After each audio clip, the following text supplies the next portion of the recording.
The moonlight was cold, spilling over a magnificent manor. The night sky was terrifyingly still. Lavinia stood alone in the entrance hall. Her voice trembled as she asked, "Why? Was it you?" Footsteps drew closer. The color drained from Lavinia's face. Fear and betrayal gripped her heart. A blade pierced flesh. The sound was dull and wet. Blood splattered. Shock froze in Lavinia's blue phoenix eyes. Blood speckled her skin. Moonlight streamed through the window, illuminating a silent figure. A blood-stained dagger was clutched in his hand. Lavinia pressed a hand to the wound in her chest as blood poured through her fingers. She gasped for breath and looked at him one last time. The man threw away the dagger and turned to leave. Lavinia collapsed helplessly. Her body twitched on the cold floor. Her long purple hair spread out like a flower withering in a pool of blood. The light of life faded rapidly. "You all betrayed me." A book titled The Palace of Glory and Betrayal quietly appeared. It was a court mystery novel. In the book,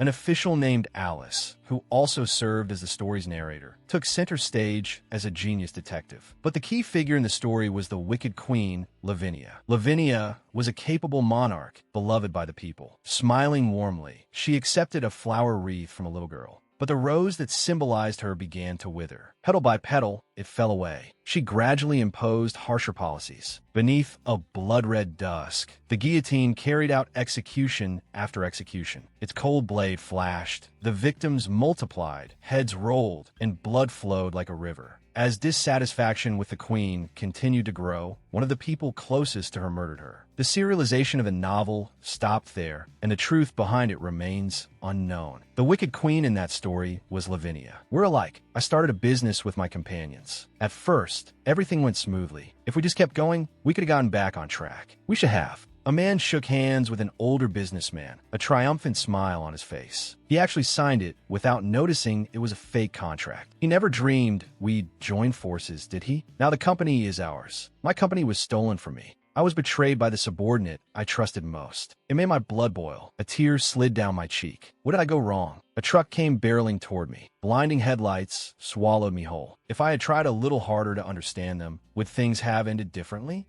A grand white palace stood beneath the blue sky, solemn and majestic. Lavinia slowly opened her eyes. Where is this? Two knights blocked her way, their expressions cold and stern. Lavinia de Meredith. That would be your majesty, the queen, I presume. Lavinia looked up. A knight raised his weapon. Which who bewitched the kingdom? Today is your last day. Lavinia's pupils contracted sharply. What is going on? She slowly closed her eyes and accepted this sudden fate. The sword stopped abruptly, just short of striking. Lavinia was confused. It didn't hurt. She slowly opened her eyes, her hands clenched tightly before her chest. Still shaken, she heard a voice. "My apologies. I came too late." Lavinia froze. The man gazed at her. "Your Majesty, are you unharmed?" The fallen knights were terrified. The Black Knight, Duke Paladin, is here. Duke Paladin's eyes turned sharp as he drew his sword. A flash of steel. Blood sprayed. In an instant, he swept away the surrounding knights. He glanced around coldly, murderous intent radiating from his eyes. Lavinia stared blankly at the blood mist hanging in the air. What on earth is happening? Duke Paladin walked toward her. Looking down at her, he knelt on one knee. "Your Majesty, forgive me. I came too late." Lavinia's eyes were unfocused. This was Duke Paladin. His gaze felt her arm. A clear cut was visible. "You're hurt. I'll summon the army physician at once." She hesitated. "No need." His arm slid around Lavinia's waist, and he lifted her up in one swift motion. "Forgive my rudeness." Pulled into his embrace, Lavinia was suddenly airborne. I've read this scene before. It was in the Palace of Glory and Betrayal, the part where Lavinia was nearly assassinated. Her thoughts gradually cleared. This means I become Lavinia. Her eyes widened. Am I going to die again? Duke Paladin's voice was low and firm. "I will not let you die, Your Majesty. I will protect you." Lavinia sneered inwardly. Lies. All of it was a lie. Because in the novel, Lavinia was destined to be killed, betrayed by the person she trusted most on the eve of selecting her consort. A man roared her name, Lavinia de Meredith. She struggled violently. "Let me go." Lavinia turned toward the source of the voice, confused. The man was pinned down by two guards and forced to his knees, fury blazing in his eyes. "I will bring divine judgment down upon that evil woman." The mastermind behind this incident was Marquis Murray. Gnashing his teeth, the Marquis shouted, "Hand over that vixen. As long as that woman lives, she'll only bring ruin to the nation." Duke Paladin looked down at him without the slightest ripple in his expression. In his arms, Lavinia lifted her head, her eyes trembling. Brother-in-law. It was like this in the novel, too. Duke Paladin's gaze was as cold as iron. You are a traitor who raised a sword against Her Majesty. He ordered the guards, lock him in prison until the trial begins. The guards answered in unison. Yes. Marquis Murray struggled fiercely, teeth clenched. He roared, "You'll regret this." Duke Paladin looked at Lavinia and said quietly, "Let us return." Lavinia's gaze was vacant as sweat slid down from her temples. What will happen to me now? A few days later, Marquis Murray was brought to court on charges of attempted regicide. The courtroom was solemn and grave. Marquis Murray stood at the defendant's stand, while Duke Paladin and Lavinia stood on opposite sides. Lavinia drew a deep breath. So the trial is starting just like that. I need to stay calm. Back when I was company director, I'd appeared in civil court before. But this is different. The judge's voice echoed through the chamber. Defendant, Marquis Galen Murray, do you admit to ordering the assassination attempt on Queen Lavinia? Marquis Murray straightened stiffly and lowered his head slightly. I admit it. His voice rang through the courtroom. The people of the Western Territory are suffering from famine and the government's indifference. Yet the Queen has completely abandoned them. That is why I raised the sword of justice. Lavinia's memories stirred. Marquis Murray, he had appeared in the novel too. If I remember correctly, he was someone with an intense sense of justice. He stepped forward to save the Western Territory and once begged Lavinia for support, only to be completely ignored. In the end, that desperate sense of justice drove him to attempted assassination. After the trial, Lavinia had him executed mercilessly. And not just him, she wiped out his entire family. Every relative was sent to the guillotine. Murray's lands became a field of corpses. Among all those victims was Duke Paladin's sister, Aina. She had married Marquis Murray. Because of that, Duke Paladin came to distrust and resent Lavinia. That was the motive behind the suspect's murder. Marquis Murray bellowed, "Her Majesty turned a blind eye to the problems in the Western Territory. A queen who abandons her people is a demon through and through." The gallery broke into murmurs. A noblewoman whispered, "The Marquis is telling the truth." Her Majesty ignored the West. The nobles traded hushed words. The queen may complain, but she doesn't have the ability to solve anything. A woman on the throne was never going to work. Lavinia listened quietly. You were nearly killed, and yet, not a single person is on your side. The wicked queen is abandoned by everyone and dies a miserable death. That was how the novel went. Lavinia lifted her chin slightly. But I refuse to die like that. The judge struck the gavel. Order, he declared. The defendant, Marquis Murray, is sentenced to death. The judge turned to the defense side. Duke Paladin, do you object? Duke Paladin clenched both fists. I am Her Majesty's personal guard. Even if the accused is family, I will never forgive anyone who dares point a blade at the queen. His voice was hard as ice. I have no objection. Lavinia looked at his back, her heart tightening. If Marquis Murray is executed here, Lavinia will once again become the villain. I can't let that happen. Lavinia abruptly rose to her feet. I object. Her voice rang through the court. I request a reduced sentence for Marquis Murray. This is my command as queen. The gallery erupted. The nobles stared at one another in astonishment. Lavinia pointed at Marquis Murray. I hereby appoint you Reconstruction Commissioner of the Western Territory. In addition, the famine-stricken regions of the West will be exempt from taxes for 5 years. A faint smile curved her lips. Restore all damages within those 5 years. Can you do it? Marquis Murray was silent for a moment. I can. Lavinia closed her eyes in satisfaction. Then everything is settled, right? The Chief Justice replied stammeringly, "Why, yes." He struck the gavel. Court dismissed. Lavinia turned and left, her bearing resolute. I will never let events follow the original plot. The nobles in the gallery hurried out, buzzing with discussion. When the world just happened. Her Majesty saved the Marquis and the entire Western Territory. Duke Paladin alone remained frozen in place. His gaze was deep and unreadable. Lavinia pressed a hand to her forehead and let out a long breath. Phew, that was even more exhausting than a company meeting.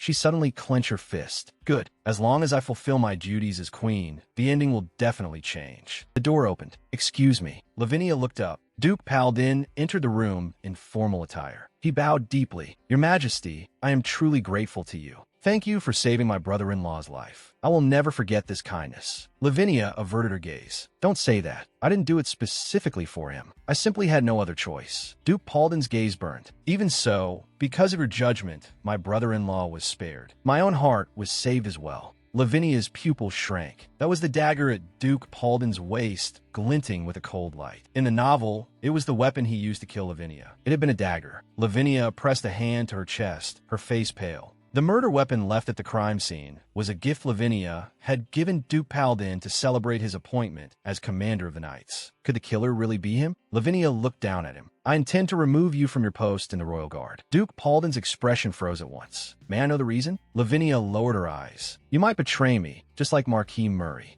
Duke Palden suddenly seized her hand. Lavinia jolted. He dropped to one knee, his gaze unwavering. I will never betray you, Your Majesty. He bent and pressed a kiss to the back of her hand. Never. Duke Palden spoke earnestly. Please allow me to remain by your side, Your Majesty. Lavinia sneered inwardly. To change Lavinia's fate, I have to find the real killer. There may be murderous intent hidden behind those eyes. Lavinia slowly spoke. Very well. Please make the necessary arrangements. I will return tomorrow. A faint smile touched Duke Palden's lips. He answered softly, as you wish. He bowed slightly. Then I shall take my leave. Lavinia watched him go. I'll find out the truth. Whether you're my ally or my enemy, I will judge it for myself. Just like that, I buried myself in endless state affairs. The pen scratched across the paper when a voice interrupted. Excuse me. Lavinia looked up. Duke Palden. He gave a slight bow. Your Majesty, do you remember what day it is? Lavinia looked puzzled. Did something happen? Duke Palden's voice was calm and flat. Today is the ball. The ball held to celebrate your birthday. The pen in Lavinia's hand stopped. Her pupils contracted sharply. She stood frozen in place. In the glittering banquet hall, perfumes mingled and glasses clinked. Lavinia entered with Duke Palden at her side. A wave of suppressed gasps rose from the crowd. It's Her Majesty. She's beautiful, but terrifying. Who knows what might happen if your eyes meet hers? Lavinia lowered her gaze. Even as the Wicked Queen, my birthday banquet is always full of guests. There is a trace of barely noticeable gentleness in Duke Palden's voice. Please don't mind them. Your Majesty, you are the sun of this country. People naturally fear the sun.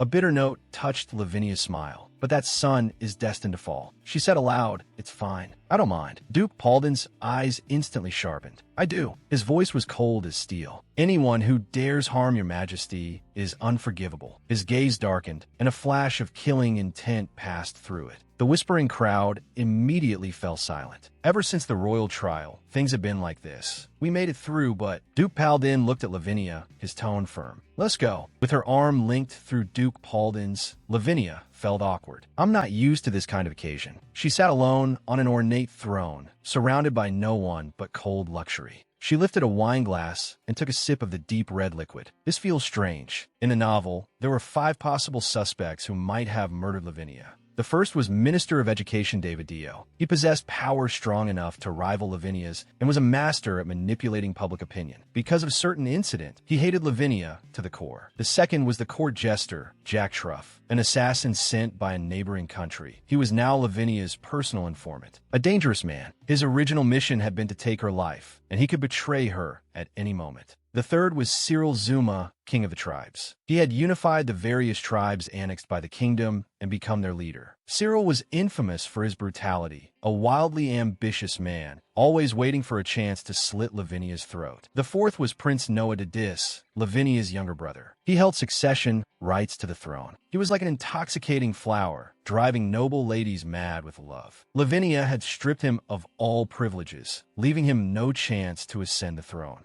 And the last was the Black Knight, Claude Palden. In the novel, after his family was executed, he began to distrust Lavinia. One of these 5 was the person who killed her. The author personally confirmed that fact in an interview. Lavinia's eyes sharpened. They all have motives, but I can't determine who it is. There has to be another true reason behind Lavinia's murder. I want to know it. Her gaze was resolute. I will uncover the truth. I will avoid the fate of death. But who should I investigate first? Footsteps sounded on the red carpet and stopped before Lavinia. A man's voice came. Your Majesty. Lavinia looked up at the newcomer, and her eyes narrowed. David Dio, one of the prime suspects. David Dio smiled gently and gave a small bow. Please allow me to offer you my birthday wishes. Lavinia replied calmly. Thank you. David's voice was full of concern. What happened recently must have troubled you greatly. I was truly worried about you. Lavinia's gaze turned cold. Worried? The banquet hall buzzed with voices as guests mingled over drinks. A figure fixed his eyes on Lavinia. She sat quietly on the throne, speaking with David Dio.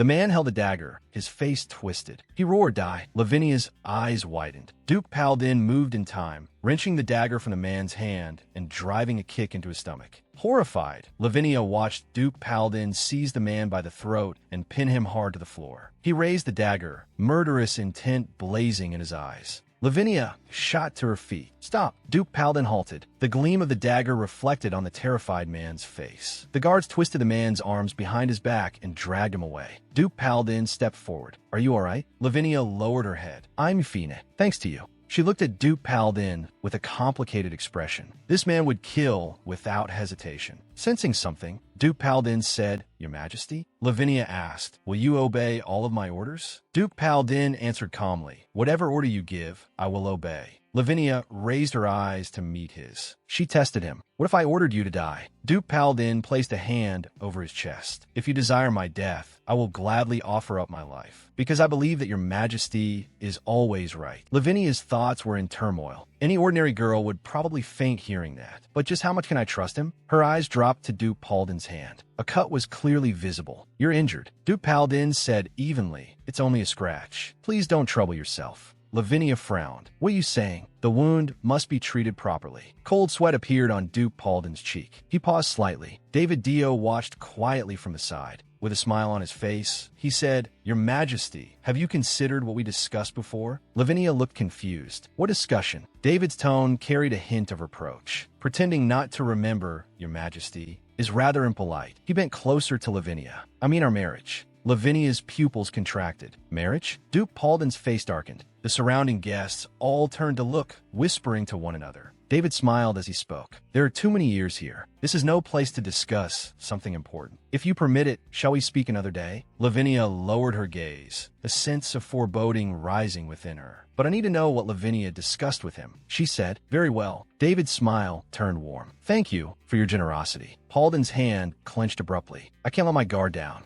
The corner of David's lips curled upward. "I look forward to it. As long as I'm in this palace, everyone is dangerous to me." Sunlight streamed through the glass dome and spilled across the splendid courtyard. Lavinia sat facing David. David began, "The purpose of our marriage alliance is very simple. You are the symbol of the nation, the center of high society. And I am the administrator who governs the political world of this country. If we become husband and wife, it will greatly benefit us both." Lavinia lifted her teacup. Not a bad proposal. Her eyes sharpened at once. "I remember now. Lavinia once married this man. That marriage had come from the trust she placed in David." Yet in a dim office, David sat behind his desk. "I already have Her Majesty's permission." "Proceed." Lavinia's voice shook. "You lied to me. You pushed through policies without my approval." David folded his arms, expression calm. "I didn't lie to you. This is simply the duty of the prince consort. You only need to hand the queen's authority over to me." Lavinia glared at him. "You intended to use me from the very beginning." David's goal had been to use the queen to manipulate the country however he pleased. Betrayed, Lavinia forced an end to the marriage. A ring slipped from her fingertip. The divorce dealt David a severe blow in the political world, and in the end, he came to hate Lavinia. Lavinia had once thought that even if there was no love in a marriage, perhaps trust alone would be enough to sustain it. David leaned forward slightly. "More and more people are turning against Your Majesty lately. If I become your consort," he bent closer, staring into Lavinia's eyes, "I will crush every trace of discontent in the political world." Lavinia sneered inwardly. "Even if I marry him, I won't be happy. He'll only use me, just like in a novel. If I can stir his ambition, I may be able to draw out information about the real killer. So what I can do right now is..." Lavinia smiled faintly. "What a pity, my lord." She lifted her teacup. "You are still not worthy of becoming my husband." David's smile faltered. He leaned in and pressed her. "May I ask in what way I fall short?" Lavinia raised a hand. "A husband worthy of the queen must be the most outstanding man in this country, and the one most worthy of trust. At least for now." She lightly touched David's chin. "Besides you, there are other men fit to be my husband, aren't there?" Paladin abruptly turned to look at Lavinia. David stepped back suddenly. "Duke Paladin or King Zuma? Someone like you could choose any man." His eyes dimmed. "What must I do for you to look at me?" Lavinia said nothing. After a moment, she slowly spoke. "There's something I want to ask you. That day in the banquet hall, someone attacked me. Do you know who the attacker was?" David's expression remained calm. "I don't." Lavinia studied him. "You seem remarkably calm about it." David placed a hand over his chest. "I was born a commoner and served in the military. I'm long accustomed to such scenes." Lavinia lowered her eyes. I see. As expected, it won't be easy to find an opening. This was only a test. If he has a soldier's combat experience, then sneaking into Lavinia's bedroom and killing her with a dagger wouldn't be impossible either. David took Lavinia's hand. The moment I uncover any lead, I will inform you at once. He bent and kissed the back of her hand. I will definitely do something to satisfy you. He turned and left, his figure disappearing into the sunlight. Lavinia clenched her fist. I somehow managed to deal with that. I only hope things get better from here. Whose words am I supposed to trust? In his office, David sat at his desk. Lavinia de Meredith. What a troublesome woman. He laced his fingers together. I never imagined my proposal would be rejected. His subordinate asked, then what do you intend to do? David removed his glasses. What else can I do? There are plenty of subjects who adore Her Majesty. I will have her, even if I can't get her that way. His subordinate looked uneasy. So what? A strange curve rose at the corner of David's mouth. Then I'll change methods. I'll use stronger measures. The evening sky burned with its last traces of light. Lavinia turned sharply. Duke Paladin? Duke Paladin stood there quietly, his gaze deep.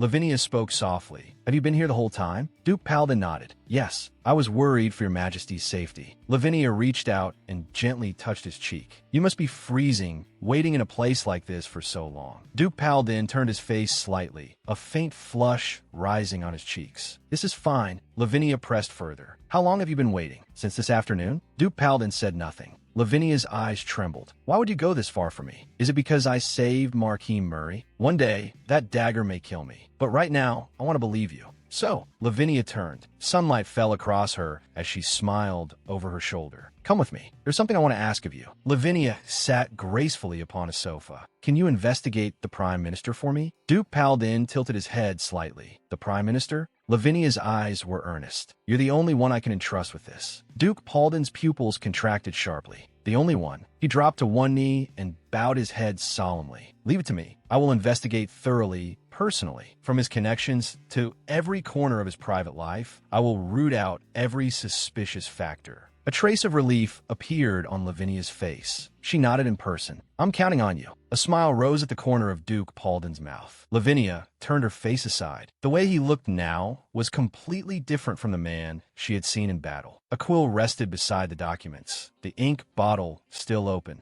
An official in uniform stood holding papers and gave his report. That's the situation. Lavinia closed her eyes, a satisfied smile spreading across her face. Thank you. Your explanation was clear and easy to follow. That was a great help. The officials all relaxed with visible relief. In the novel, Lavinia had become suspicious and paranoid, treating everyone around her as an enemy. Betrayal was painful, yes, but not everyone would become her foe. Besides, they all looked genuinely capable. Lavinia's gaze swept over the group, her smile gentle yet firm. I'm relying on all of you. The first step was to gather trustworthy people around herself. At the conference table, Lavinia and the officials signed documents together. Everyone was focused and efficient. She glanced to the side. Come to think of it, why is this person here? David spoke slowly. Is my being here unwelcome? Lavinia's pen paused, and she looked up at him. Why would you ask that? David smiled faintly. Because it's written all over your face. Lavinia was briefly speechless.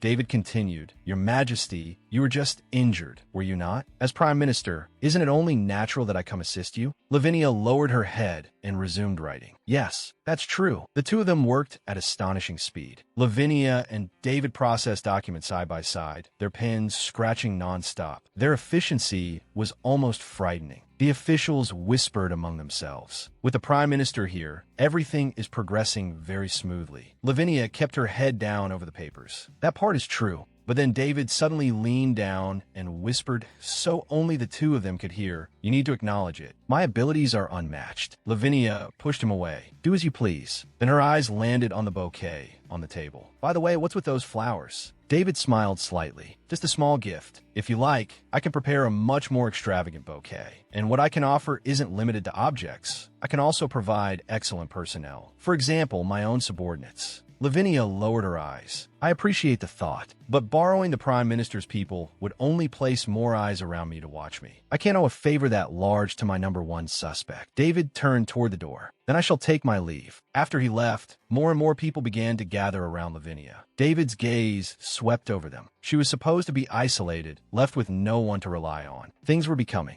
not troublesome. A shadow passed through his eyes behind his lenses. I made time to come see her. After all, the least she could do is show a little pleasure. He continued walking and spotted Duke Paladin ahead. A smile curved David's lips. Waiting here again on purpose? How diligent. Duke Paladin lifted his eyes, cold and silent. David's smile remained. You're as taciturn as ever. I imagine that's exactly what Her Majesty appreciates about you. Duke Paladin suddenly spoke. Prime Minister. A flicker of confusion crossed David's eyes. Duke Paladin's gaze sharpened. You seem to be in a better mood than usual today. Duke Paladin tilted his face slightly. Am I? David touched his chin with his fingertips. I was wondering why. This really is interesting. He turned to leave. Thank you for standing here talking with me so long. I'll be going now. Duke Paladin quietly watched his retreating figure, his gaze still. He entered the conference room. Lavinia and the officials sat around the table, leisurely enjoying snacks. She hurriedly explained, it's called the Pomodoro technique. Proper breaks help improve work efficiency. Lavinia picked up a cookie, smiling brightly. So, would you like one too? The corner of Duke Paladin's mouth lifted slightly. I'll have one. Lavinia asked the officials, why is the Prime Minister always hovering around? An official answered, obviously because he's aiming for the position of Prince Consort. Aren't all the factions restless over the matter of succession? Public attention is focused on one thing. Who will become your Majesty's consort? That's what matters most. Lavinia fell into thought. Is the consort really that important? The officials replied firmly, of course it is. Who gets to sit at the Queen's side? Everyone is dying to know. In other words, Lavinia thought, it's like a reverse harem. In the original story, after Lavinia divorced David, she tried to choose a new consort and was murdered the night before. The Prince Consort is the key to this case. Right before the new consort is appointed, Lavinia felt dazed, and yet, at this moment, everything was so peaceful. She sat around the table with the others, enjoying the calm of the afternoon. Lavinia bit into a cookie. I just hope everything stays all right. Let it continue like this. Night shrouded a jewelry shop. A cloaked figure burst inside, gripping a heavy iron hammer. He raised the hammer high and smashed it down without hesitation on the glass display case. With a crash, the glass shattered into countless fragments. The intruder picked up a necklace from among the shards and clenched it tightly in his hand. I will never forgive you. Grinding his teeth, he hissed, this is all your fault. Glass splinters scattered across the floor, reflecting his distorted figure. I will have my revenge. An official spoke up. Only this last piece remains. Lavinia crossed her arms, her gaze cold. So this is the treasury of the national treasures? The shattered glass case stood out harshly in the luxurious room, silently testifying to the violence of the previous night. Duke Paladin looked grim. Yes, the treasury exhibition is held twice a year, in spring and autumn. It is currently closed, and only a few designated individuals are permitted to enter. Lavinia asked, so it wasn't a professional thief? Duke Paladin shook his head at her assumption. This looks more like an inside job carried out by someone within the palace. He handed her a letter. Please read this. The paper was covered in provocative words. I have taken the national treasure, Tear of Dawn. A queen who cannot even see the corruption right beneath her nose is a failure. Your pathetic security made this effortless. You are unworthy of that throne. Lavinia crumpled the letter slightly and muttered in disbelief. What kind of? That joke is this? Duke Paladin added, we found that letter beside the empty display case. Lavinia's eyes sharpened. So they stole a national treasure just because they don't like me? Wait, that's right. I remember now. This theft happened in the novel too, The National Treasure Robbery. In the novel, Lavinia flew into a rage over the theft, interrogating and venting her anger on many people. But the book didn't go into detail. Snapping back to the present, Lavinia looked at Duke Paladin. But negligence in management is also a fact, isn't it? Duke Paladin bowed slightly. Forgive me for speaking frankly, but the Treasury's security is extremely tight. Unless one is an official with the specialized knowledge required to maintain the artifacts, entry is forbidden. Lavinia listened. I understand. Duke Paladin continued. There are 3 suspects. They're the Treasury's caretakers. We have already discovered items at the scene that may serve as evidence. Lavinia asked, are you certain the suspects are only those 3? Duke Paladin answered firmly, yes. No one unfamiliar with the Treasury's management could possibly have pulled this off. Then footsteps sounded. David slowly approached. However, all of that assumes one premise, that we have excluded the one truly dangerous person in this palace. He pushed up his glasses. That is what the investigation team's report says. He bowed deeply to Lavinia. It is my honor to see you again today. Your Majesty. Lavinia looked at him coldly. And who is this one truly dangerous person? David said, surely your Majesty knows very well. It is you. Lavinia stiffened, thoroughly confused. Then a voice suddenly rang out. "No moving without permission. Where did you even come in from?" Jack smiled as he looked around. "Let me have a look around. I want to see if there's any damage." A guard flared up in anger. A mere court jester dares act so brazenly? He grabbed Jack roughly by the collar. A sharp gleam flashed in Jack's eyes. He suddenly drew a dagger and slashed at the guard in a backhand strike. Blood sprayed out. The guard fell back in horror. A scream tore through the air. Standing over the fallen guard, Jack said coldly, "You shouldn't touch me without permission. After all, even I don't know what I might do." Lavinia watched the scene, stunned. Jack narrowed his eyes, his smile dazzling. "Just kidding." He pulled the guard up, sounding utterly casual. "Did you really think I would stab you?" The guard looked down blankly at his chest. It was completely unharmed. Only fake blood stained it. Jack's smile widened, then his eyes turned cold. "But if you dare do that again, I really might kill you next time." He suddenly turned and threw his arms around Lavinia, bold and intimate. "The only person allowed to touch me without permission is Her Majesty." Lavinia's whole body went rigid. "What? Jack Truff? Lavinia's spy? Wait, don't tell me they had that kind of relationship?" A thought flashed through her mind. Jack lay obediently with his head in Lavinia's lap, his eyes filled with adoration. Lavinia's face instantly flushed red. Duke Paulden's hand closed around Jack's throat with such force it looked ready to crush it. His voice turned icy. "Do not touch Her Majesty." Jack's face turned pale. "Help, Your Majesty. At this rate, my neck is going to break." Lavinia's expression darkened. "Release him." Duke Paulden let go. Jack stumbled back, coughing. Honestly, two guards seized Jack by the arms. His smile instantly froze. Tilting his head, he put on an innocent look. "I told you already, don't touch me so casually." David looked down at him. "If you wish to, there's nowhere in the world you could not infiltrate. You are a notorious agitator who delights in creating chaos in the palace. I'm convinced that this theft was your doing as well." Duke Paulden's gaze grew even colder. Even as the Queen's direct informant, stealing a national treasure is an unforgivable crime. Jack made a pitiful face. "Give me a break. To the public, I'm nothing more than a court jester. My job is to amuse people with tricks and tunes. Those little stunts are just for show." Then his expression shifted and his eyes turned sharp. "Sorry to disappoint you, but this time I'm innocent." David adjusted his glasses with a gloved hand. This time, Duke Paulden's gaze turned icy. "You can tell the rest of your story slowly in prison." Jack suddenly shook him off. Then he pulled Lavinia into his arms and lowered his head to look at her, his eyes gentle and teasing. "All right, now this was a problem." An awkward silence fell over the scene. Lavinia looked at him, just like in a novel. He really was unmatched when it came to mocking people. If Jack was the one who killed Lavinia in the end, that meant she had failed to keep him by her side. If that ending was inevitable, then Lavinia's eyes hardened with resolve. She had to change all of this. Jack's voice sounded by her ear. "Your Majesty, please help me. I am innocent, though I don't expect you to believe me." Lavinia lifted her head and looked straight into Jack's eyes. "I believe you." A faint flicker passed through Jack's eyes. Lavinia pulled Jack in her arms and gently stroked his blonde hair, her gaze steady. "I will personally prove your innocence." Everyone looked at one another. The air froze. Lavinia squeezed her eyes shut, a bead of cold sweat forming at her temple. Easier said than done. She had never investigated or reasoned through a case before. What was she supposed to do now? She did not even know if he was truly innocent. But first, Lavinia pushed Jack away. She made up her mind, her gaze sharpening. "I want to see everyone connected to this case. Lead the way." Lavinia sat behind the desk, with Duke Paladin standing at her side. 3 suspects stood before them. A woman with short gray hair stepped forward and bowed to Lavinia. "Good day, Your Majesty. I am Administrator Colette." She lowered her eyes, her voice heavy. "A national treasure has actually been stolen." Duke Paladin's calm, restrained voice cut in. "At the time of the incident, what were you doing?" Colette answered, "I was in my room organizing work documents." Another woman with long brown hair stepped forward. "I am Administrator Annie. At that time, I think I was asleep in my room." The last woman, her hair pinned up, scratched the back of her neck with an awkward smile. "I'm the chief steward, Julian. I sneaked out of the castle to have a drink." "I don't do that all the time," she added hurriedly, waving her hands.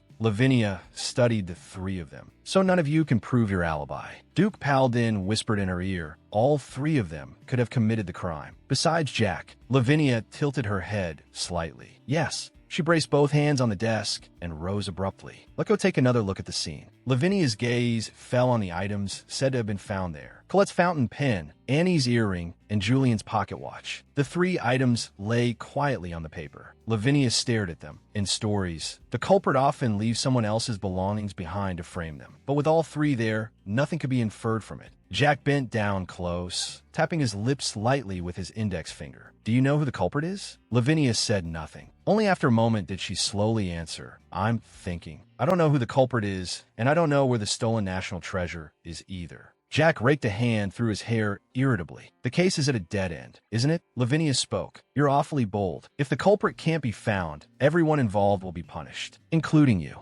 Jack smiled faintly. Sound good. He bent down, since we don't know who the culprit is. A vicious glint flashed in his eyes. And we might as well kill them all. Lavinia's body jerked. Her eyes widened. What are you saying? Jack gave a light laugh as he drew a dagger, its cold gleam flashing. I'll kill them right now. Lavinia's voice trembled. Are you insane? The corners of Jack's lips curved into a playful smile. That's a strange question. Usually, Your Majesty would be shouting for me to torture them. Lavinia's expression tightened. Cold sweat slid down her skin. Jack gently took her hand. The doctor said this would be fun. A stage for Your Majesty's furious threats to the crowd. Who shall we start with? Lavinia looked at him. This man's loyalty to Lavinia had reached the point of madness. She pulled her hand back. You read that message, didn't you? The culprit is openly provoking me. Lavinia placed a hand over her chest, her gaze resolute. Stay out of this. Just watch quietly. I will find the culprit. Jack froze for a moment, spinning the dagger in his hand. Now that's interesting. A vivid red rose was suddenly held before her. Jack smiled. It feels just like the first time we met. His gaze softened. Your Majesty has probably already forgotten the promise we made then. Lavinia held the rose, looking puzzled. What promise? Jack bent down and kissed near her ear, his breath warm. Lavinia stiffened all over, her pupils shrinking sharply. Jack said, watching all that you accomplish is my reason for living. He placed a hand over his chest and bowed slightly. Rose petals scattered and drifted through the air. Lavinia recoiled in alarm, her mind in turmoil. Jack walked to the balcony, a satisfied smile appearing on his face. I'm really looking forward to it. He tilted his head back, closed his eyes, and took a deep breath. Then Jack fell backward like a puppet with its strings cut.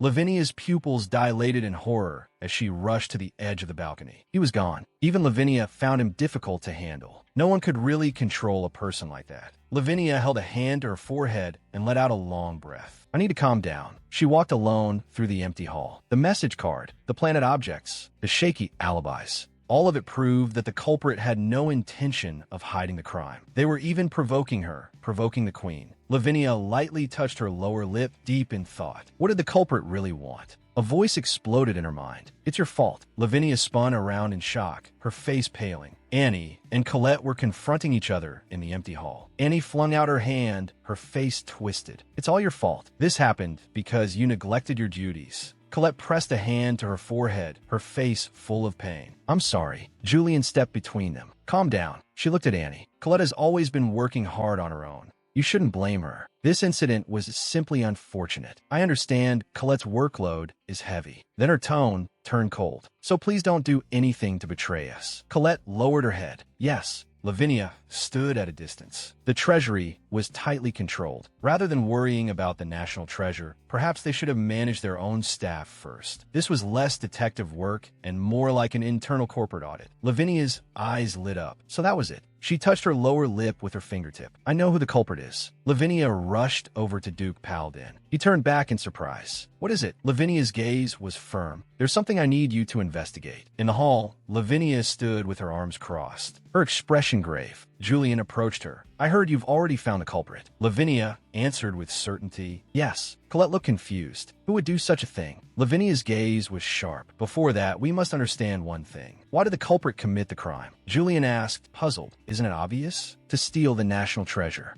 Lavinia closed her eyes. If the goal were only theft, they could have done it much more cleanly. The culprit deliberately left clues, a signal meant for me. They wanted me to notice. Lavinia opened her eyes, her gaze piercing, to notice the unreasonable realities hidden outside the Queen's line of sight. Lavinia suddenly pointed at Colette. That's right, Administrator Colette. Colette's face filled with terror. Julian and Annie were both stunned. You mean Colette is the culprit? Don't be ridiculous. Colette forced herself to stay calm. How can you be so sure I'm the culprit? Lavinia's thoughts returned to the crime scene. The evidence left there and the suspicious alibis all point only to the three of you. So even if we can't determine who stole the national treasure, we can determine who left the evidence at the scene. Annie gasped. My earring disappeared without me noticing. Julian said, my pocket watch too. Lavinia turned to Colette. Administrator Colette, where is your pen? Didn't you say you always carried it with you? Colette lowered her head, her expression darkening. Lavinia gave a small smile. The culprit had to leave the belongings of all three of you at the scene as evidence to frame you.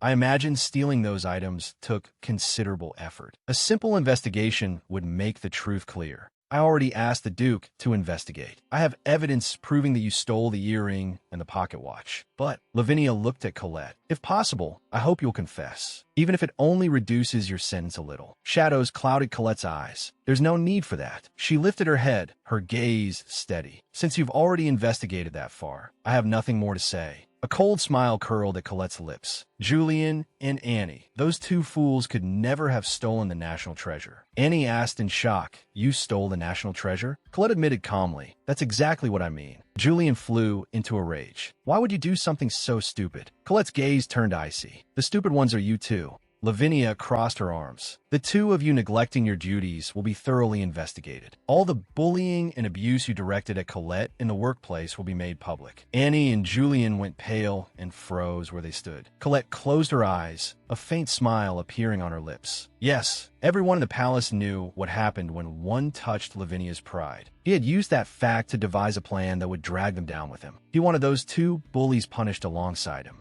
even if it meant his own execution. Duke Paulden's expression was severe. Stealing a national treasure is a grave crime. Take him away. A guard stepped forward, but Lavinia moved to stand in front of Colette. A capable person had endured workplace bullying, worked hard, and ended up like this. It was too unfair. She lifted Colette's chin. Would you be interested in a promotion? Colette stared blankly. Of course. Annie and Julian both trembled and collapsed to the floor. Duke Paladin looked down at them. Then we will begin by interrogating the two of you. Annie and Julian were terrified as the guards dragged them away. Lavinia placed a hand on her chest and let out a sigh of relief. Jack looked up, grinning brightly. I didn't expect you to really catch the culprit. Lavinia pressed a hand to her forehead. I didn't do anything. This time I was just lucky. He never intended to hide it. Jack stood up, but the old Your Majesty would have flown into a rage and executed everyone. Lavinia stiffened. I won't do that kind of thing anymore. Jack stared at her. May I ask you something? A probing light flickered in his eyes. Why did you protect me? 2 years earlier, night shrouded the grand estate. Starlight glittered overhead. Guards patrolled the courtyard, and the atmosphere suddenly turned tense. Jack's figure sliced across the night sky. He swung a silver short sword, its edge cold and sharp. The blade struck the ground with a crisp clang. Duke Paladin roared, "Don't let him escape. He is the assassin who tried to kill Her Majesty the Queen. Catch him at any cost. Kill him." Jack dropped to one knee, a streak of blood at the corner of his mouth. He looked up with a scornful smile. This is bad. Assassinating the Queen sounded like an interesting commission, so I accepted it. But I guess breaking into the castle alone was too much after all. Staggering, Jack walked along the empty corridor bridge, leaving a broken trail of blood behind him. Every step was unsteady. What a disappointing ending to a dream. A voice rang out. Someone was there. Jack turned sharply, alert, only to see long purple hair fluttering in the wind. A bright full moon hung in the sky, moonlight pouring down like liquid silver. Bathed in that light, Lavinia slowly walked toward him, each step graceful and unwavering. Her blue phoenix eyes gleamed in the moonlight, her expression calm. Jack looked at her, the corners of his lips lifting. Then maybe gods really do exist. I never thought my target would show up in a place like this. His voice trembled slightly as he stared at her. You're Queen Lavinia of Meldis, correct? Lavinia answered calmly, yes. At that, Jack burst into laughter. He tightened his grip on the dagger in his hand, its blade glinting in the moonlight. Walking around alone so late at night, a bad person might attack you. Lavinia's gaze did not waver. So you're that bad person? Jack murmured softly. I suppose so. Footsteps sounded from far to near, hurried and urgent, as Duke Paladin arrived with the guards. His eyes were cold as frost as he fixed them on Jack. Get away from Her Majesty. Jack gave a contemptuous smile. How far? If you don't make that clear, it makes things difficult for me. At this distance, I'm confident I can move faster. Since it's a dead end for me either way, I may as well drag the queen down with me. Duke Paladin's face went white. Your Majesty, please come this way. Ignoring Duke Paladin's warning, Lavinia took a step forward. Tell me your name. Jack trembled all over. His voice was faint. Jack Truffaut. Lavinia's voice echoed through the night. It's a good name. If this continues, you'll die. Jack tightened his grip on his weapon again. Probably. But if word gets out that I tried to assassinate the queen, my name will become famous across the land. Lavinia let out a small laugh. Do you really care about that? What others think of you? Jack's pupils contracted, disbelief all over his face. Lavinia turned to Duke Paladin, her tone leaving no room for objection. I like this man. Tonight's incident never happened, and have him treated while you're at it. Duke Paladin looked troubled, but Lavinia's gaze suddenly turned cold. Did you not hear my order? Duke Paladin lowered his head. I obey your Majesty's will. Bathed in moonlight, Lavinia spoke. Jack, from now on, you work for me. Her words were a command. Make sure to enjoy it fully. Jack slowly said, May I ask a question? Why save me? Lavinia raised her eyes to him. Didn't you say it yourself? You said you weren't the one truly at fault. I haven't fallen so low that I would abandon someone who insists they are innocent. Jack suddenly laughed. Lavinia looked puzzled. What are you laughing at? Jack shook his head. Nothing. I just think your Majesty hasn't changed at all. He held a letter between his fingers. That's right. I ought to thank you for rescuing me from a false accusation. Lavinia looked at the envelope. What's that? Jack explained, classified intelligence from a neighboring country. I also threw in various other services. Lavinia thought, classified intelligence and services? Though he acted flippant, he was exceptionally capable. That only made him more troublesome. Jack continued, Your Majesty was quite charming today. Just like that famous detective from the rumors, Alice. That name made Lavinia's pupils shrink sharply. Alice, a female official who solved unsolved cases in the palace, and the protagonist of this world. If it were Detective Alice, perhaps she could uncover the true culprit who killed Lavinia before the tragedy happened. Jack took Lavinia's hand and bent to kiss her fingertips. My queen, may our next meeting be just as delightful. He murmured his farewell. Until next time. Before the last word had fully fallen, his figure dissolved into a storm of red petals and vanished in an instant. Lavinia said, Wait, I still have things to ask you. Standing alone in the empty hall, she murmured, He's already gone. In the end, she still had not found any clue about the one who killed Lavinia. Why were all the men around Lavinia so selfish? Several days after the incident, Lavinia sat behind her desk, looking at Duke Paladin. In other words, Jack Truffaut was recruited by me after the attempt on my life, correct? Duke Paladin lowered his head in confirmation. Yes. Lavinia sank into thought. I truly don't understand. Is she magnanimous or simply terrible at judging people? No wonder Jack clung to her like that. No wonder he stood out so much in the palace. Duke Paladin continued. He performed excellently as an intelligence agent, so his crime of attempted assassination was pardoned. Lavinia frowned. She truly found him hard to deal with. He was the complete opposite of Duke Paladin. Lavinia asked curiously, And what is this title of court jester? Duke Paladin explained, It is a position your Majesty personally created and approved for amusement. Lavinia nodded thoughtfully. I see. My memories after the accident are still hazy. Thank you for telling me. Duke Paladin said it was nothing. Colette approached, carrying documents. He presented the file, the documents you requested. Lavinia took them. Thank you. She had appointed Colette, the one responsible for the theft incident, as her secretary. Yet his abilities far exceeded her expectations. Despite appearances, he had practically been managing the treasury all on his own. Most importantly, he had even dared to leave Lavinia a note. Quite bold. Lavinia suddenly asked, By the way, where was the national treasure found? Duke Paladin replied, In the hidden compartment of the bookshelf in his room. Lavinia answered firmly, Whatever his past crimes, he is my secretary now, so please don't bully him. Duke Paladin bowed his head. Of course. At his side, Colette trembled. Lavinia thought to herself, If I slowly gather more allies like this and deal with each problem one by one, perhaps Lavinia's fate can be changed. Duke Paladin could count as an ally too, couldn't he? She suddenly spoke. Colette, I have plans this afternoon. Clear my schedule. Colette looked surprised. Plans? Sunlight filtered through the leaves onto the palace balcony. Lavinia stepped out into the bright light. She stood in the center of the courtyard, surrounded by a group of sturdy knights. She took a sharp breath. Begin. The knights pulled hard on the ropes. Heave, standing in the courtyard, Lavinia thought. Recent events had made her realize just how important investigating the scene truly was. To find the one who killed Lavinia, she first had to understand how the murderer entered her bedroom. But Lavinia looked at the exhausted men, panting for breath. Was it asking too much to expect it of them? A voice sounded. Having trouble? Jack appeared behind Lavinia, one arm draped around her shoulders, smiling with playful interest. Looks like you're doing something fun. Jack stroked his chin thoughtfully as he looked over the scene. The knights around Lavinia were panting, utterly worn out. Jack murmured, I see. For amateurs, it really is hard to climb. A gleam flashed his eyes. A confident smile curved his lips. Jack leaped into the air, his body drawing an elegant arc like a light bird in flight. He planted his feet on the protrusions in the wall and climbed upward in smooth, flowing motions. Jack landed steadily on the balcony edge, standing tall. Lavinia and the others stared at him in stunned disbelief. Standing on the balcony, Jack looked down at the people below. Your Majesty, I'm up. This wall was pretty challenging. Lavinia looked up at him, a flash of understanding in her eyes. Even if this wasn't a real castle wall, he had climbed it this easily. She made up her mind. Good, I've decided to hire you. Jack smiled and extended a hand, mildly puzzled. Hire me? He casually tossed an apple into the air, and it traced an arc overhead.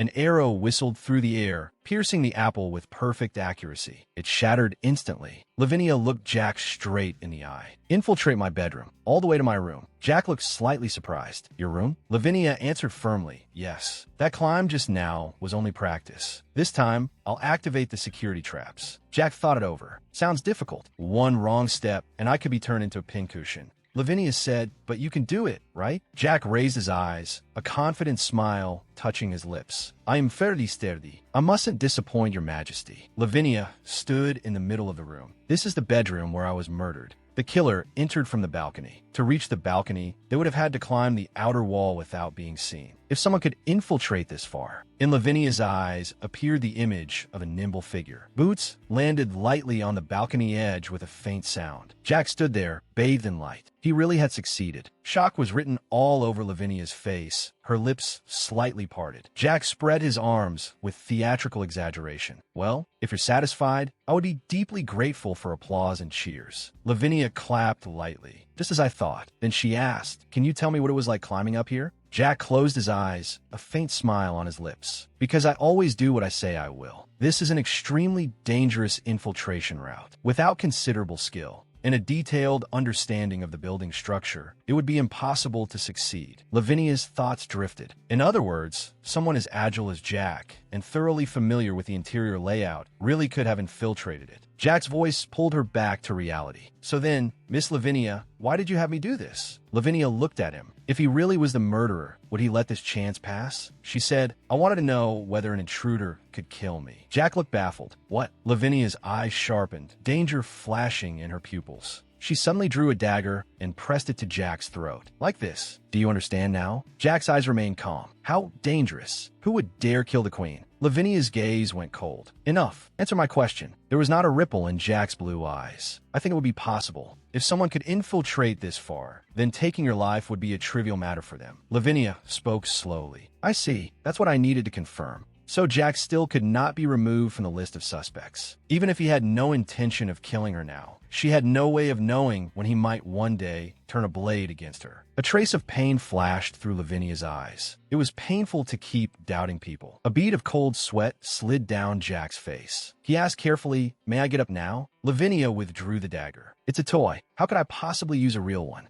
A smile curled at Jack's lips. That's not what I meant. I meant that when you pin someone beneath you like this, you never know what they'll do. Lavinia's cheeks flushed and panic flashed in her eyes. That's not what this is. She sprang off him at once. This isn't that kind of situation. Jack's arm was still around her waist, pulling her closer. If that is Miss Lavinia's wish, I'm always happy to oblige. Drawn into his embrace, Lavinia could only think, how did this turn into this? Jack whispered in her ear, give me a little reward today, won't you? The door suddenly flew open. Duke Paladin stood in the doorway, his expression severe. Lavinia turned in alarm. Duke Paladin, I told you to wait outside until something happened. Duke Paladin's gaze locked onto the two of them, cold as ice. Get away from Her Majesty. He slowly drew his sword. Jack said softly, "This time, it isn't my fault." He rose to his feet with an easy smile. "Before this gets troublesome, I'll take my leave. I look forward to our next meeting. Oh, and you should be careful of the Chancellor." Lavinia froze. "What?" She stepped forward. "What do you mean?" Jack said, "Investigate him, and you'll know." He turned and left as white doves took flight through the mottled light. Duke Paladin handed her a stack of documents. "This is what you requested, the results of the background investigation on the Chancellor." Lavinia reached out and took them. "Thank you." Her eyes moved over the file. Chancellor David Dior, born the son of a blacksmith in a royal direct territory. Though born a commoner, he was extraordinarily gifted. He gathered talented people, repeatedly created business miracles, gained the support of influential figures during his service, traveled widely, and built his reputation through numerous policies. At only 29, he rose to the position of Chancellor, setting the record as the youngest in the kingdom's history. Lavinia's gaze sharpened. An ambitious workaholic. "I want to investigate him more thoroughly." Jack's words echoed in her ears. "Be careful of the Chancellor." Lavinia called Colette over. Colette stepped forward at once. "Yes?" Lavinia's tone was calm and firm. "Some people do not regard me as their queen. I need to distinguish friend from foe. Look into the Chancellor's schedule. I want every last detail." Duke Paladin reported quietly. "The Chancellor's dealings with the Western nobles have become increasingly frequent lately." Colette added, "It seems he's going hunting with him this weekend. It's a popular activity among the nobility. They compete to see who catches the most prey and who catches the largest. It's a kind of entertainment that includes rankings and similar factors." Lavinia considered this. "Like merchants playing golf. I want to know more about David. Even if he isn't the mastermind, there's no harm in keeping an eye on him. In any case, I can't let him do as he pleases." She turned to Duke Paladin. "Are you good at hunting?" Inside the Chancellor's office, a subordinate reported to David about the hunt with the Western lords this weekend. He looked somewhat troubled. "I will handle things properly that day. Actually, it seems Her Majesty has decided to attend as well." A few days later, a crowd had gathered in a forest clearing. The hunt was about to begin. Nobles chatted in small groups, the atmosphere lively. David stood at the center of the crowd, his arms crossed. Lavinia's voice came from behind him. "What's wrong? The weather is so fine today. Why do you look so troubled?" Lavinia appeared side by side with Duke Paladin, dressed in neat hunting clothes that made her look strikingly gallant. David looked her up and down. "That outfit suits you well." Lavinia smiled warmly. "Thank you." David's gaze shifted to Duke Paladin. "The Duke is joining the hunt too?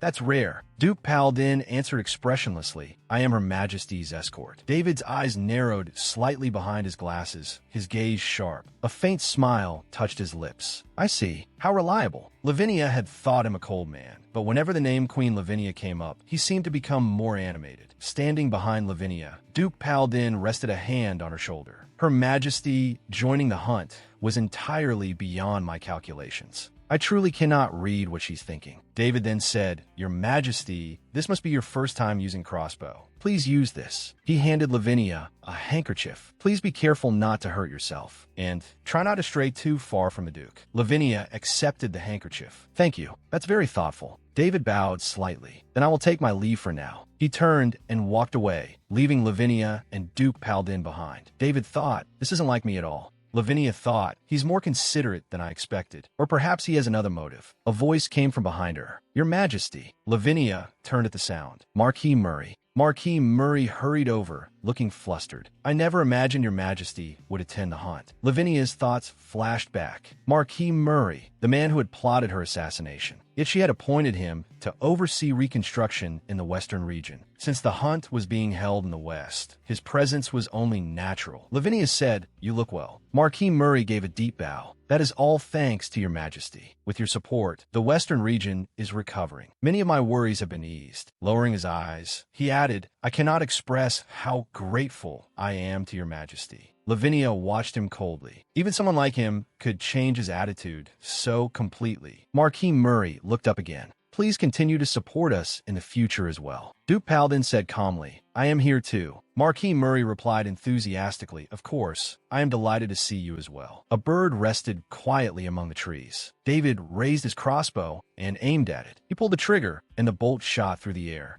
The surrounding nobles broke into applause. "Magnificent! What incredible skill!" David lowered the crossbow. "I thought I'd missed." One noble stepped forward. "What are you saying? You hit it perfectly. Another agreed. Yes, absolutely unerring. I'll have a servant fetch that crow later. David mused that he had probably brought some prey bought from local hunters. No matter. I will enjoy this hunt properly. Lavinia's gaze swept over him. It looked more like he was attending a casual round of golf. Even the local lords were busy currying favor with him. After all, he was the chancellor. His influence was naturally enormous. David adjusted his gloves. All right, everyone, let's split into groups. We'll regroup here afterward. The group entered the forest, footsteps rustling softly. Lavinia rested a hand under her chin. That said, why was David so popular? Duke Paladin explained softly, he is very skilled at winning allies. He identifies a common enemy, then unites everyone against them. Lavinia's expression darkened. A common enemy, just like the Lavinia in the novel. Marquis Murray said, that is how David rose to power. Because of that, he has earned the hatred of many people he made into enemies. Lavinia considered this. I see. Then suddenly her foot was caught on a stone hidden by the grass. Duke Paladin reacted instantly, pulling Lavinia into his arms and steadying her. Are you hurt? Lavinia looked up, meeting his deep eyes. I'm fine. Thank you.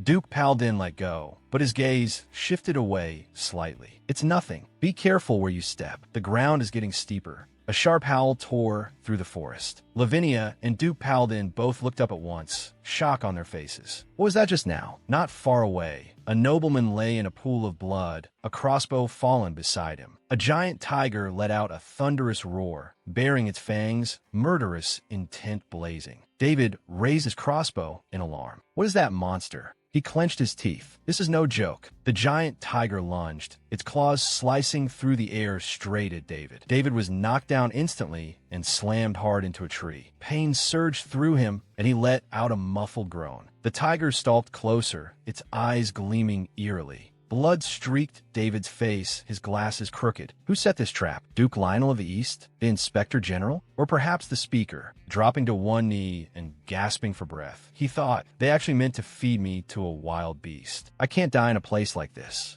The tiger's huge claw came crashing down, and a sword struck it, blood spraying. Lavinia held a crossbow, her expression cold and composed. Her eyes widened. She actually hit it. Duke Paladin's figure swept past like the wind, his blue cloak trailing through the air. He brought his sword down in a shining arc. With a flash of steel, the giant tiger collapsed heavily to the ground. The nobles stood there, still pale with shock. What has happened? Lavinia explained. The Chancellor and the Duke worked together and defeated it. The Chancellor's splendid marksmanship, combined with the Duke's swordsmanship, was truly magnificent. Lavinia clapped her hands. She smiled brightly. David turned to look at her. Your Majesty. Lavinia smiled faintly. If word got out that I saved you, it would harm your dignity, wouldn't it? I don't want the attention either. More importantly, I don't want you owing me a favor. So please accept this credit with grace. David's expression turned complicated. The nobles turned to David. As expected of Lord David, thanks to you, I was saved. David nodded stiffly. Yes, I'm glad everyone is safe. Duke Paladin turned to Lavinia. Is this really all right? Lavinia answered softly. It's fine. Duke Paladin's gaze rested on her. What you did just now was excellent. You have a real talent for archery. Lavinia looked up, her eyes shining. Really? A strange, happy warmth welled up inside her. The banquet hall buzzed with voices. One guest praised loudly. The Chancellor's swordsmanship is truly superb. Another immediately added. Duke Paladin's swordsmanship was just as astonishing. Holding a wine glass, Lavinia listened quietly to the surrounding conversation. It had already turned into a heroic tale about David and Duke Paladin. Hadn't it? She took a sip of wine. Yes, it's hard to imagine. That vicious queen personally fired an arrow to save everyone. Her cheeks were slightly flushed. She seemed a little tipsy. I can't stand this. Footsteps approached, and a pair of leather shoes stopped in front of her. There was a searching look in David's eyes. May I steal a moment of your time? He led Lavinia to the balcony, where they stood side by side in the cool night wind. Lavinia was surprised. Social gatherings were his lifeline, and yet he had left his place, especially when he had just won so much acclaim. While receiving all that praise, he slowly said, Is this an important conversation? What is it you wish to discuss here? David's voice sounded through the night. Earlier today, you did me a great favor. I never imagined you had that kind of skill. Lavinia said, That was really just coincidence. David continued, The assassin who tried to kill you at the birthday banquet was Marshal Corbel. Lavinia's pupils shrank. What? The man known as Iron-Blooded Corbel was the supreme commander of the military, a fanatical royalist. He believed only a man could be king, and therefore despised women in positions of high authority. Lavinia could hardly believe it. His views ran completely against the times. She was left speechless. The military desiring to seize power was not impossible, because this country had no Ademeldis. Was Lavinia's younger brother also one of the suspects? David held out a black letter. This is the intelligence I have on the military. Have someone like Jack investigate it.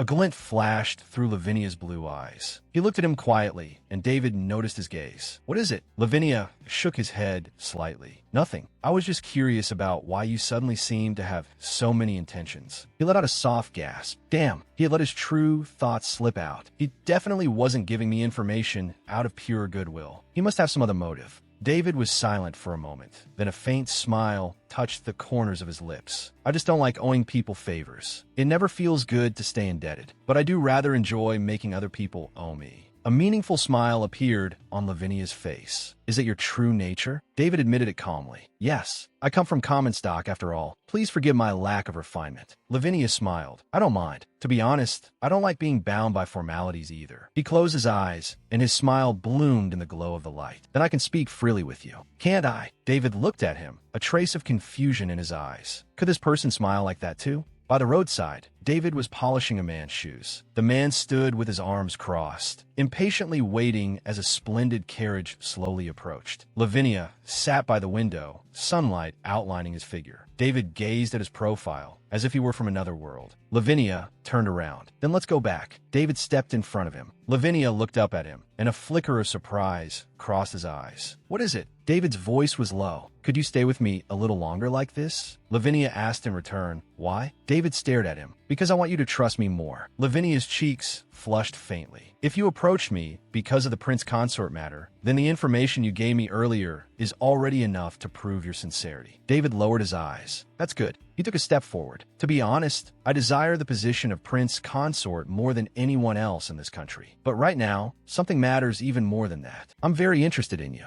Lavinia's pupils shrank slightly. What do you mean? David's gaze did not waver in the slightest. Exactly what it sounds like. Lavinia collected his thoughts and forced himself to stay calm. Don't let him drag you along at his pace. He gently pushed David away. Not yet. I still can't trust you that much. David took hold of his hand. Winning the queen's heart really isn't easy. That only makes me want even more to earn the right to stay by your side. Suddenly, a hand seized David's wrist and yanked him away from Lavinia. Duke Paulden's eyes were icy. Please stop, he warned. If you continue to behave disrespectfully toward Her Majesty the Queen, I will have no choice but to stop you by force. David stood his ground. Isn't it rather rude to interrupt a private conversation? Duke Paulden's gaze sharpened. Her Majesty already made it clear she was refusing you. As her guard, I am merely following Her Majesty's will. David said, my apologies. It seems I've had a little too much to drink. He turned to Lavinia and gave a respectful bow. Please forgive my rudeness, but please don't forget the feelings I conveyed to you tonight. His figure disappeared beyond the doorway. Lavinia closed his eyes and let out a long breath. He had finally managed to get through it. He looked at Duke Paladin. Thank you. Having you by my side gave me strength. Duke Paladin placed a hand over his chest. You flatter me.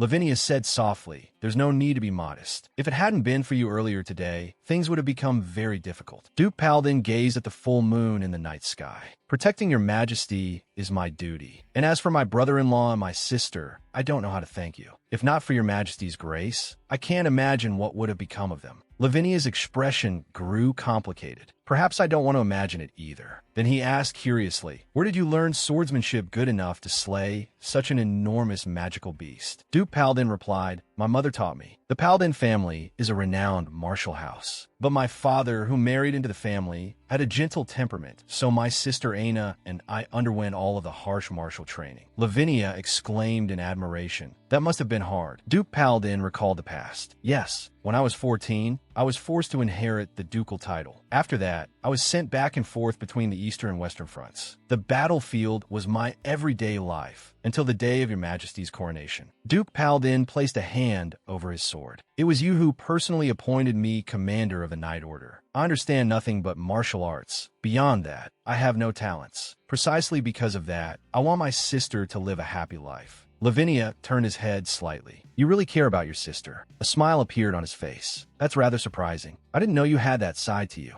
Duke Paladin lowered his head slightly. For your majesty to say such things to me is more praise than I deserve. Lavinia waved a hand. It's fine. Bathed in moonlight, a gentle glow shone in his eyes. Wanting others to be happy more than yourself. It's a very beautiful quality. You're more of a caring older brother than I imagined. Duke Paladin stared at him, a trace of confusion in his eyes. In the novel, he had hated Lavinia because his sister had been executed. Lavinia fell into thought. In the novel, he resented Lavinia because his sister had been executed. Since that family grudge no longer exists, I can't sense any killing intent from him now. If that's really the case, then the possibility of being killed by Duke Paladin has greatly decreased. Inside the banquet hall, voices buzzed noisily. David gave a quiet order. Proceed with that matter as planned. His subordinate confirmed. Are you certain? David nodded. Yes, I am. He lightly swirled the wine in his glass, his eyes behind the lenses sharp and confident. No one is more suited to be Prince Consort than I am. Miss Lavinia will definitely choose me. By the way, Duke, it was you who stepped in to stop him this time. Duke Paladin stood before Lavinia. Your Majesty, he said in a grave tone, it is dangerous to trust the Chancellor too much. If not for what happened today, I believe he would have concealed the information about the assassin. He also has strong ties to the military. Lavinia's expression darkened. That's right. As Queen and Supreme Commander of the Army, I am sure he is weighing which side would benefit him more to please. We have no choice but to keep careful control over the Chancellor's movements. It seems my position makes me an easy target. From now on, investigate every suspicious person thoroughly. Duke Paladin nodded. Lavinia gazed at him. He really is protecting me completely. But can I really trust him just like this? If he is the culprit, then I will be betrayed again. Lavinia's body trembled. Duke Paladin noticed at once and asked with concern, Are you all right? Lavinia steadied himself. I'm Euphine.